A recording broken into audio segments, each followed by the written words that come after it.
Ayan mga kaani-aning mga kapanda, tayo magluluto ng rice noodles, fried rice noodles ngayon guys. Ayan, ito po yung mga sangkap. Kunti lang guys ang ating isasabog. Ayan, ito yung ating noodles.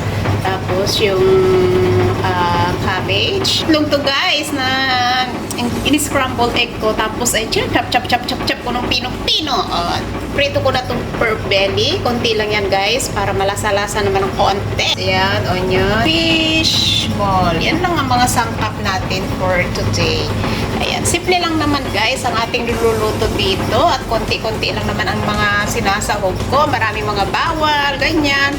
Maganda sana kung may carrots kaso bawal nga sa mga amo ko. Marami mga bawal na gulay sa mga amo ko. Ewan ko ba kung bakit. Ayan, samahan niyo po ako mga kapanda, mga kaning-aning. Ayan na, magluto. Ayan guys. Diyan lang po kayo. Salamat. Saglit lang naman po ito guys ha. Salamat po. Ba, akala ko napindot ko na. Hindi pa. Ayan, mag-isa-gisa na lang tayo guys. Akala ko napindot na kanina. Hindi ko pala. Ay, salita ako ng salita. Nakabosa. Ayan guys. Alam niyo kung bakit brown yan? Kasi ito din yung ginamit ko nung yung niluto ko yung karne. So, yung mantika ng karne, ginamit ko din. Ayan guys. So, igisa-gisa lang natin yan guys. Ayan. So, tapos, ayan.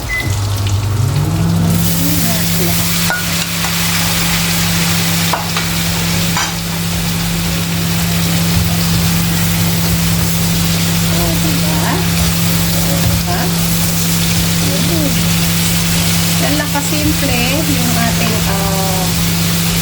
rice noodles. Isa-gisa lang natin. Tapos lagyan natin ng toyo. Parang ako may toyo. Charot! Ayan, halo-halo lang natin guys. Ang napindot kanina. Kaya, kakaloka. Ayan, takpan lang natin muna yan guys. Maluto ng mga ilang minutes lang naman yan guys.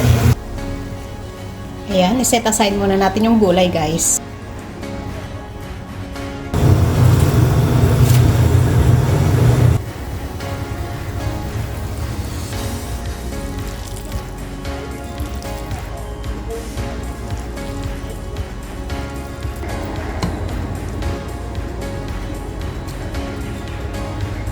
Ayan guys, yung ating kwan. Parang bigas no? Parang kanin no? Kakaiba. Just like rice, right? Ayan mga kaning-aning. Naubos nila guys. Walay. Ubos.